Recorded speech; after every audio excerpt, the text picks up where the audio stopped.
Bir daha salam aleyküm. Deməli, inşallah ki, Ramazan gəlib, əlhamdülillah. Oruç tutanlara təbrik edirəm. Tutmayanlara da Allah nəsib eləsin.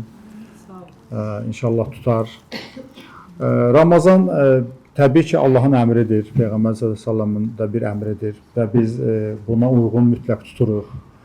Amma Allahın əmrlərində heç vaxt bizi əziyyətə salan, bizə ziyan verən, bizə xətər yetirən heç bir əməl yoxdur. Tək elə Ramazan yox, istər namazımız olsun, əlhamdülillah, istər, məsələn, namazda biz nə qədər rükû eləyirik, səzdə eləyirik, əyilirik. Bax, məsələn, rükû eləyəndə bizim belimizə bir o qədər xeyirdir, səzdə eləyəndə bizim beynimiz qanla təchizatı yaxşılaşır, qanla yuyulur və bu bizim gələcəkdə yaddaşımıza, beyin xəstəliklərinin olmasının qarşısını alır və bu insanlar gələcəkdə beyin xəstəliklərinə daha az tutulur.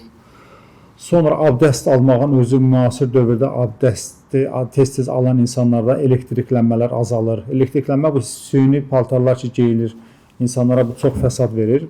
Bu da bir söhbətin mövzusudur. Bunlar azalır və insan hər dəstəmaz aldıqca o dəstəmaz suyunun dəydiyi nöqtələrdə bir qıcıq əmələ gəlir və bu da insanın özünü bir yeniləyir və toxumasını, həmin toxumalardan əmələ gəlmiş qıcıq insana bir gümrahlıq verir. Bunu hər halda hamımız hiss eləmişik, hamımız bunları bilirik.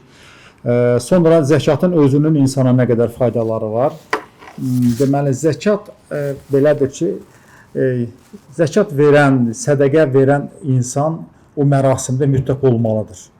Və yaxud da ki, o mərasimə, məsələn, tutalım ki, doktor bir adama pul verir ki, bunu çatdırın, məsəl üçün dedim, 100 manat verir ki, bir ailə, kasıb ailəyə bunu çatdırın və bunun sonrası ilə maraqlanmır. Amma bunun sonrası ilə maraqlanmaq deyəndə ki, ən azından o anları bir gedib görmək və yaxud da ki, o anların bir kamerasını diqqətlə izləmək, tutalım ki, məsələn, 100 manata uşaqlara biraz hədiyyə aldı, biraz meyvə, biraz ət aldı və o ailənin sevincini gördüsə, o insanda nə qədər xoşbəxtlik hormonlarını artırır. İndi mən xoşbəxtlik hormonlarını gətirəcəm bu Ramazana da, görəsiniz ki, xoşbəxtlik hormonlarından insan vücuduna nə qədər faydaları var. Deməli, Ramazan orucunda, əlhamdülillah ki, biz inşallah ki, 12, 13, 14 saat aclıq keçiririk və bu aclıqların keçirilməsi zamanı insan vücudunda çox böyük, müsbət mənada dəyişikliklər olur. Mən bunları indi sizə sınaqlarla, bir neçəsinin sınaqlarla deyim. Deməli, 50-yə yaxın siçan götürüblər, bunun 25 dənəsini bir gündən bir yedizdiriblər və 25 dənəsini hər gün yedizdiriblər. Daha doğrusu yemək məhdudiyyəti qoymayıblar və bu 50 siçanın hamısını da iynə yolu ilə onkoloji xəstəliyi əmələ gətirib. Yəni, bu çətin bir şey deyil, asan bir şeydir. Hər bir heyvanda onkoloji xəstəliyi əmələ gətirmək olur. Və bunlar hamısı 50 siçanın hamısı onkoloji xəstə olublar. Bir gün yeyib, bir gün yeməyən insanlar, siçanlar bir aydan sonra cəmi 2 dənəsi ölüb, 23 dənəsi sağ qalıb. Amma daimi olaraq qidalanan siçanlarda isə 5 dənəsi sağ qalıb, bir aydan sonra 5 dənəsi sağ qalıb, 20 dənəsi ölüb. Yəni, bu onu göstərir ki, onkoloji xəstəliklərin həm əmələ gəlmə riskləri və həm də xəstəliklər zamanı ölümün qarşısını almaq üçün aclığa bizim böyük ehtiyacımız var.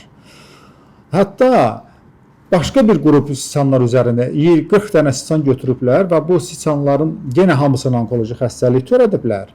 Və bundan sonra bunlara 20 dənəsinə ximya verilib, 20 dənəsinə, daha doğrusu hamısına ximya verilib, 20 dənəsi bir gün ac qalıb, bir gün tox qalıb. Hətta ximya alan siçanların özü belə bir gün ac qalan, bir gün tox qalanlar daha çox yaşayıblar. Ximya alandan sonra 3 dəfə fərq olub. Yəni, bu da onu göstərir ki, ximya alan insanlarımız belə, bəzən məsələn, ximya alanda bizim həkimlər də deyir ki, get nə qədər istəyirsən, ye, çox ye. Yəni, bu özü bir yanlış fikirdir. Ximyaya hazırlaşan insanlar belə Ramazan orucunu tutmasının böyük bir faydası var. Deməli, niyə oruçlu zamanı insan həqiqətən buradan fayda görür? Ona görə ki, biz oruçlu tutan zaman bizim bədənimizdə xəstə hüceyrələrin hamısı məhv olur. Qoca hüceyrələrin hamısı məhv olur və sağlam hüceyrələrin yeminə çevrilir. Və buna görə də sağlam hüceyrələr mitoz bölünmə ilə bilirsiniz ki, hüceyrə əvvəlcə 2-yə bölünür, bölünmüş 2 4-ə bölünür, o həmin 4 8-ə bölünür, bu yolla belə artır. Yəni, sağlam hüceyrələrin əsasını biz elə Ramazanda qoyuruq. Ramazanda nəzərə alsaq ki, bizim bütün toxumalarımızın hamısı da hüceyrələrdən ibarətdir və bizim hüceyrələrimiz nə olur? Yenilənir. Bu bizim gözümüzə, saçımıza, dərimizə, hər bir yerimizə aiddir. Yəni sağlam şəkildə yenilənmiş bir hüceyrələrdən sağlam hüceyrələr əmələ gəlir. Burası bu qədər. Əgər mən dediyim kimi toxumalarımızın hamısı dediyim kimi hüceyrələrdəndirsə, hüceyrələrdən təşkil olunsa hüceyrə səviyyəsində bizim bütün orqan və toxumalarımızın hamısı yeniləndir. Bura belə. Oruçlu zamanı bizim vücudumuzda nə baş verir? Oruçlu zamanı bizim vücudumuzda deməli bizim üçün ziyanlı olan hidrokortizon miqdarı 3 dəfədən çox aşağı düşür. Amma bizim üçün faydalı olan melatonin və dopaminin miqdarı isə 3-4 dəfədən çox qalxır. Bax, bunlar nə deməkdir? Melatonin və dopamin, bunlar xoşbəxtlik hormonlarıdır və eyni zamanda serotonin, bunlar xoşbəxtlik hormonlarıdır. Həmin bu xoşbəxtlik hormonları biz hansı ki o yetimə dəstək oluruq, sosial işlərdə iştirak edirik, fərqli elə öz pulumuzu xərcləyirik. Ola bilər ki, məsələn, kiminsə pulu kiməsə çatdırırıq, biz o prosesdə də iştirak edirik. Bax, bu zamanı insan bədənində həmin xoşbəxtlik hormonları hətta 20 dəfəyə qədər arta bilir.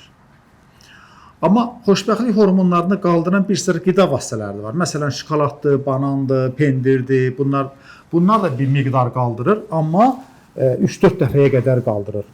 Biz həmin məclislərdə iştirak eləməyimiz isə 20 dəfəyə qədər qaldırır. Yaxşı, bunların qalxması nə demək? Bunlar qalxır, nə olur bizdə? Belə adama sual verirlər ki, qalxdı, da nə olsun ki? Amma məsələ budur ki, bu xoşbəxtlik hormonlarının özü çox güclü antioksidantlardır.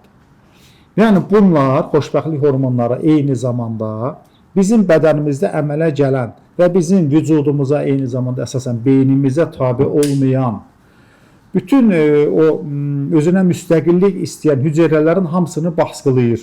Yəni bunları passivləşdirir, bunları qoymur, bunlar aktivləşsin. Bax, buna görə də bizim həqiqətən də bizim bədənimizin o xoşbəxtlik hormonlarına ehtiyacı var. Amma hər gün daim olaraq qidalanan insanlardakı kortizonun miqdarı yuxarı qalxır.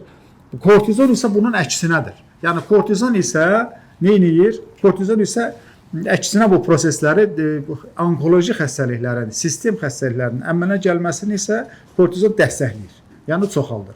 Buna görə də bax Ramazan orucuna həqiqətən insan vücudunun ehtiyacı var. Yəni aralıqlı oruçlara daha doğrusu və Ramazan orucu burada bu zaman ən idealıdır. İndi deyəcəm niyə Ramazan orucu da ən idealıdır. Onu da orada gələk. O da çox maraqlıdır. Deməli müxtəlif aclıq proqramları var. Hamınız bilirsiniz. Məsələn, su oruçları var. Bu su oruçların bəzən 3 günlük, bəzən 4 günlük eləyirlər, bəzən 1 həftəlik eləyirlər. Sonra aralıqlı oruçlar var, sonra su məhdudiyyətli oruçlar var. Su, daha doğrusu, bütün sudan başqa bütün qida vasitələrinə məhdudiyyətli oruçlar var. Mən özüm dəfələrlə, özüm də xəstələrimə yazıram da bunları izləyirəm. Görürəm ki, məsələn, 3 günlük su oruçları təyin edirəm xəstəmə. 3 gündən sonra gəlirlər, çox elə bir qocalmış görürəm bunları. Yəni, bu da elmdə sübut olunub ki, təxminən 15-18 saatdan artıq insanda aclıq davam eləyərsə əgər, bu insanlarda kollagenlərin parçalanması sürətlənir və sürətli şəkildə bu insanlarda qozalma gedir. Bəlkə də bunu hamınız görmüsünüz. Bax, elə adamlar görmüsünüz ki, deyir ki, mən imsaka durmuram, ancaq elə axşamdan axşama iftar eləyirəm. Bu adamları görmüsünüz. Bax, bu adamların üzündə bir qozalığı hiss eləmişsiniz. Yəni, bir gün, 2 gün yox, 20 gün, 25 gün olan zamanlarda bu insanların sifətinə bir qocalıq gəlir. Ona görə də mən özüm də məsələn düşündüm ki, mən xəstələrimə 3 günlük su oruçları yazanda hər gün bunlara 5, 6, bəzən 7 dənə xurma və yaxud da ki, ərik qurusu bunları yesin. Ərik qurusunu daha çox məsləhət görürüm. Çünki ərik qurusunda kollagenlər qoruyan maddələr daha çoxdur və yaxud da xurma yesin. Bunları eləyəndən sonra gördüm ki, mən xəstələrimdə o qozalıq əlamətlərini hiss eləmədim. Amma sonra da araşdırdım, gördüm ki, bəli, elmdə də bu var. Yəni, elmdə də var ki, bir günlük, yəni 24 saatlıq və yaxud da ki 48-72 saatlıq aclıqlardandırsa, elə 15-16 saatlıq 2 arada yemək və çox da yeməmək şərti ilə yemək daha məqsəd uyğundur. Yəni bunların hamısı Denk gəlir bizim Ramazan orucumuza ki, biz Ramazan orucunun yenə indi bu dəqiqə 13-14 saat aclıq keçidiriksə, ən ideal oruc saxlı tutma və bədənimizi sağlamlaşdırma proqramlarının başında gələn bir proqram. Ona görə də bunu məsləhət görərdim ki, hamı tutsun inşallah. Amma sağlamlıq üçün yox, təbii ki, Allahın bir məqsədi rızası üçün bizim borcumuzdur bunu eləyəmək. İnşallah ki, hamı tutur və onun dalınca da, ardınca da sağlamlıq bol-bol gəlir, əlhamdülillah. Belə.